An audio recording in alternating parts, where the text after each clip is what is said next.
Halo teman-teman, balik lagi kepada saya Tania Deborah. Yang hari ini kita akan interview anak-anak di FAUI. Oke, jadi hari ini kita bakal interview beberapa abang dan mbak kali ya untuk membahas mengenai TPPO sendiri. Mungkin kita cari kali ya mbak pertama yang bisa kita ajak interview mengenai TPPO. Ayo teman-teman kita cari. Mbak MT. Mbak lagi sibuk gak? Enggak sih, kebetulan lagi santai-santai aja. Oh gitu mbak, jadi aku sebenarnya mau nanya dikit sih mbak, boleh nggak? Boleh dong, tentang apa nih? Tentang TPPO mbak. Boleh. Oke, mungkin aku langsung masuk aja kali ya mbak ke pertanyaan pertamanya. Aku Apa tuh? mau nanya nih mbak, tentang, bisa nggak sih mbak jelasin sedikit tentang modus-modus perdagangan yang sering terjadi di TPPO sendiri, khususnya melibatkan perempuan dan anak-anak gitu mbak? Oke, kalau misalkan kita nge-refer ke UU TPPO sendiri, di situ di pasal 2 ada ngejelasin kayak unsur utamanya apa, faktornya apa, atas dasar apa. Nah, mostly tuh modusnya itu karena adanya tindakan mereka tuh ngerekrut, mereka memindahkan tenaga kerja ke negara luar.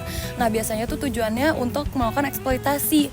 Nah, modusnya ada apa aja? Itu tuh ada penipuan, terus adanya penyelewengan kekuasaan, terkhususnya tuh terhadap kaum-kaum yang rentan gitu.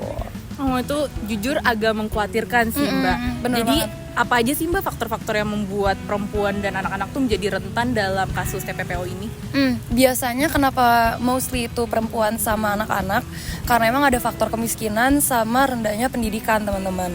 Nah, kenapa kepada mereka? Karena dianggap tuh mereka adalah kaum yang emang gampang untuk ditipu dan lain sebagainya. Apalagi modusnya mereka tuh untuk nawarin kehidupan yang lebih layak, terus gaji yang mumpuni dan lain sebagainya gitu.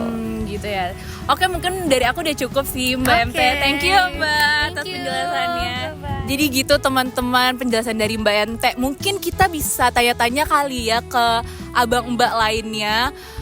Kira-kira mungkin kita cari kali ya.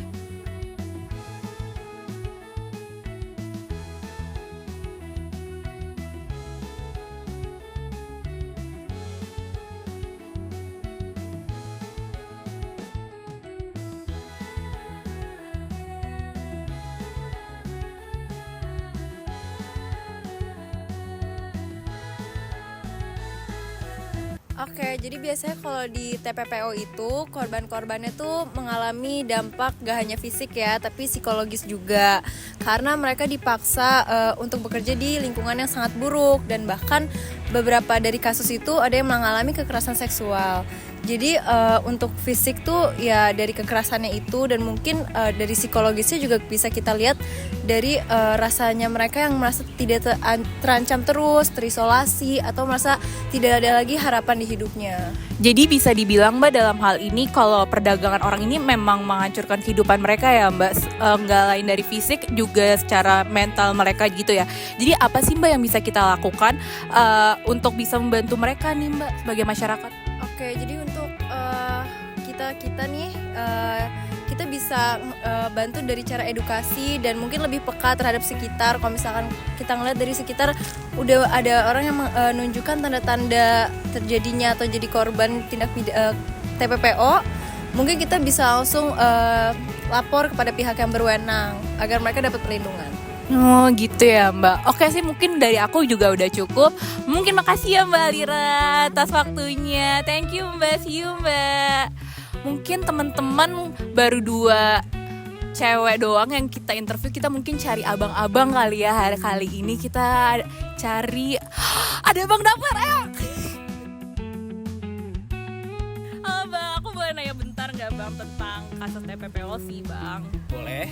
Aku mau nanya dikit kali ya Bang, boleh ya? Jadi Bang, aku mau bahas nih khususnya dalam TPPO itu sendiri. Itu kan kita tahu ya soal perlindungan hukum itu kan tersedia untuk korban perdagangan orang sendiri, terutama pada anak dan perempuan. Jadi Bang, apa aja sih yang bisa kita lakukan untuk melindungi mereka Bang?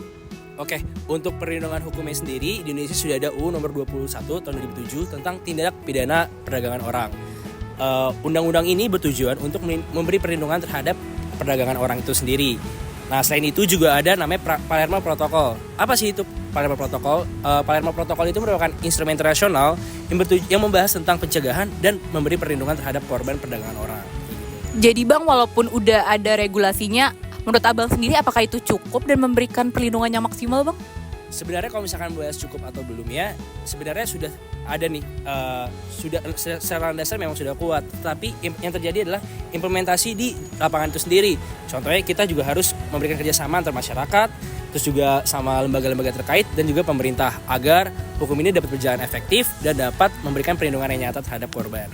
Oke Bang, mungkin dari aku udah cukup kali ya. Thank you so much ya Bang udah ngejawab. Maaf juga ganggu waktunya. Thank you Bang.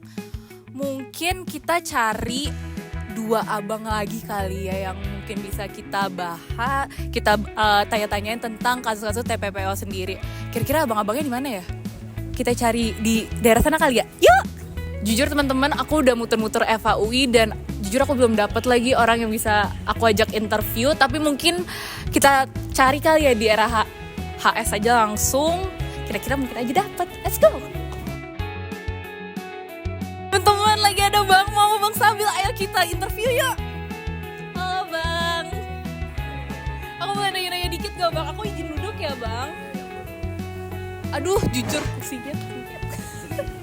Oke teman-teman, jadi di sini kita ada 2 yang bisa kita interview. Ada Bang Mo di sini dan di sini juga ada Bang Sabil.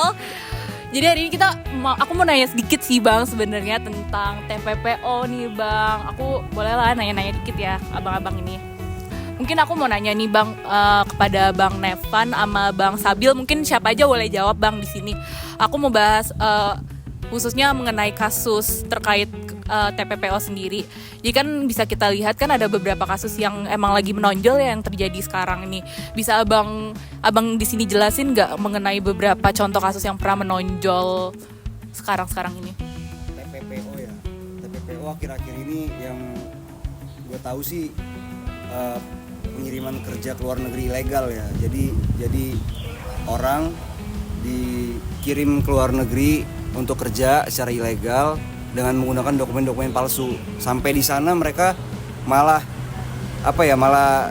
kejebak di dalam lingkaran kerja paksa dan eksploitasi seksual gitu.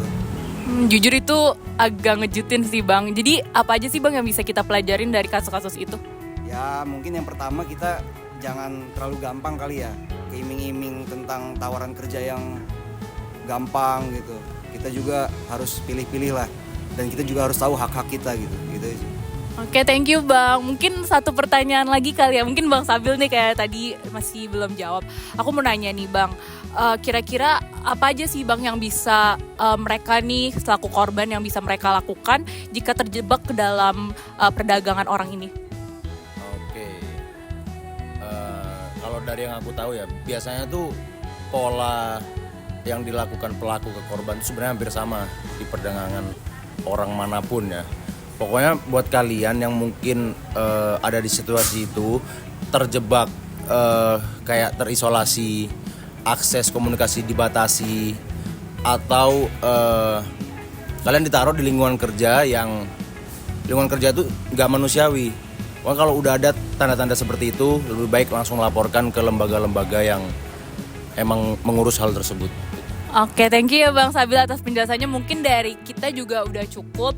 Mungkin karena kita udah nge-interview lumayan banyak orang, dari aku sendiri udah cukup teman-teman. Semoga kasus interview yang udah aku lakuin di FAUI bersama abang mbak lainnya bisa membawa dampak yang baik kepada teman-teman sekitar yang telah mendengarkan dan menonton podcast ini. Mungkin dari aku itu aja. See you teman-teman di next episode. Bye-bye.